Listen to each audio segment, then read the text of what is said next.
Program Studi Komunikasi dan Penyiaran Islam kelas KPI 2 dengan NIM 22210301026. Saya dengan Dania Yasmin Basliah dengan NIM 221103010044. Perkenalkan, nama saya Rian Abdullah N, bisa panggilan dengan NIM 28. Di sini saya akan menyelesaikan tugas dengan mata kuliah komunikasi massa dengan materi fungsi komunikasi massa. Apa sih fungsi komunikasi massa itu? Fungsi komunikasi massa yaitu menyampaikan informasi atau pesan dengan cepat yang telah dikumpulkan dan disusun yang akan disebarluaskan kepada publik. Di antaranya terdapat berbagai fungsi komunikasi massa sebagai berikut. Yang pertama, menghibur. Dan yang kedua, meyakinkan. Yang ketiga yaitu menggerakkan pemirsa untuk berbuat sesuatu seperti membeli yang diiklankan dan menawarkan etika atau sistem baru. Dan yang keempat yaitu memperluas informasi demi menambah wawasan dan ilmu pengetahuan. Dan berikutnya yaitu menganugerahkan status. Tujuannya yaitu untuk menunjukkan kewibawaan seorang pemateri tersebut. Nah, yaitu berikutnya menggunakan media sosial sebagai saluran komunikasi. Dan yang terakhir, menciptakan rasa kebersamaan. Nah, dengan membagi media komunikasi berdasarkan sifat dasar publik, sifat dasar pengalaman komunikasi, dan sifat dasar pemberi informasi. Fungsi utamanya yaitu pengawasan, yang memberi informasi dan menyediakan berita di media yang sering memperingatkan kita akan bahayanya terjadinya seperti kondisi atau cuaca yang ekstrim, atau bahaya akan ancaman militer. Fungsi pengawasan ini termasuk berita yang tersedia di media yang terpenting dalam ekonomi, publik, dan masyarakat, seperti laporan bursa pasar, lalu lintas, dan cuaca. Laswell, pakar komunikasi publik dan profesor hukum, mencapai 3 fungsi media massa: pengamatan lingkungan, relasi bagian dalam masyarakat untuk merespon lingkungan, dan penyampaian warisan masyarakat dari satu generasi ke generasi selanjutnya. Nah, selain fungsi media ini memiliki banyak disfungsi, yaitu konsekuensi yang tidak diinginkan anggota masyarakat. Nah, yang pertama yaitu fungsi informasi, yang menyampaikan informasi dengan cepat kepada publik. Berikutnya yaitu ada hiburan. Hiburan ini memberikan sebuah pesan yang bersifat menghibur, seperti adanya podcast atau talk show. Dan berikutnya ada persuasi. Persuasi ini berfungsi untuk membujuk atau mempengaruhi halayak agar berbuat sesuatu, seperti menawarkan media massa yang bersifat mengajak. Berikutnya yaitu transmisi budaya. Transmisi budaya ini mengenalkan budaya secara global kepada halayak yang luas, yang dapat terjadi melalui cara-cara transmisi bahasa, agama, atau seni. Nah, pada kesempatan kali ini saya akan menjelaskan mengenai peran komunikasi massa, yang mana sebelumnya sudah dijelaskan bagaimana fungsi dari komunikasi massa itu sendiri. Nah, komunikasi massa ini memiliki peran penting dalam fenomena popularitas individu, organisasi, atau lembaga-lembaga tertentu. Nah, nama-nama yang populer di masyarakat seperti dari kalangan politik, ekonomi, intelektual, sosial, hiburan, olahraga, dan sebagainya itu tidak terlepas dari peran pemberitaan media massa.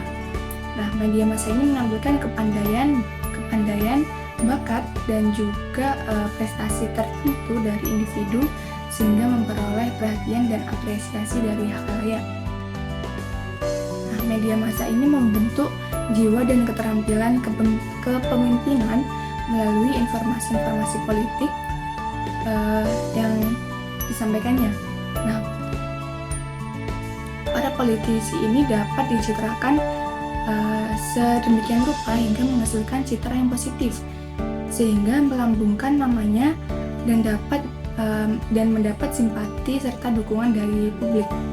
Namun juga media massa ini bisa membuat citra negatif yang mana dari pemberitaan itu sendiri. Nah, melalui komunikasi massa ini, individu mengetahui berbagai informasi dan informasi tersebut kerap dijadikan rujukan atau referensi utama halayak dalam memahami dan juga mengapresiasi dan membenarkan tindakan-tindakan tertentu. Nah, seorang ahli teori komunikasi yang berasal dari Inggris, yaitu Dennis McLeod, itu mengidentifikasi 8 peran media massa. Yang pertama ada jendela, yang mana pengalaman yang meluaskan pandangan dan memungkinkan kita mampu memahami apa yang terjadi di sekitar kita tanpa adanya campur tangan pihak lain atau sikap memihak gitu. Yang kedua ada juru bahasa, yang mana di sini menjelaskan dan memberi makna terhadap peristiwa atau hal yang terpisah dan kurang jelas. Yang ketiga yaitu pembawa atau penghantar informasi dan pendapat. Yang keempat yaitu jaringan interaktif yang menghubungkan pengirim dengan penerima melalui berbagai macam kembali ataupun feedback. Dan yang kelima adalah penunjuk jalan, yang mana secara aktif menunjukkan arah, memberikan bimbingan atau instruksi. Yang keenam, penyaring, yang mana memilih bagian pengalaman yang perlu diberi perhatian khusus dan menyisihkan aspek pengalaman lainnya, baik secara sadar dan sistematis atau tidak. Yang ketujuh yakni cermin, yang mana cermin sifat ini itu memantulkan citra masyarakat terhadap masyarakat itu sendiri. Nah, biasanya pantulan citra ini mengalami perubahan atau distorsi karena adanya penonjolan terhadap segi yang ingin mereka hakimi atau celah. Yang kedelapan atau yang terakhir yakni tirai atau penutup, yang mana menutupi kebenaran demi mencapai tujuan propaganda atau pelarian dari suatu kenyataan atau escapism. Nah, maka dari itu bisa kita ketahui bahwasanya media massa itu berperan positif bagi kehidupan manusia, akan tetapi juga bisa menimbulkan efek negatif bagi kehidupan manusia. Nah, dalam kehidupan sosial, media massa itu menjalankan perannya sebagai yang pertama ada menyebarkan informasi yang objektif dan edukatif. Yang kedua yaitu mengontrol sosial dan mengontrol sosial yang konstruktif. Yang ketiga yakni menyalurkan aspirasi masyarakat serta menyebarluaskan komunikasi dan partisipasi masyarakat.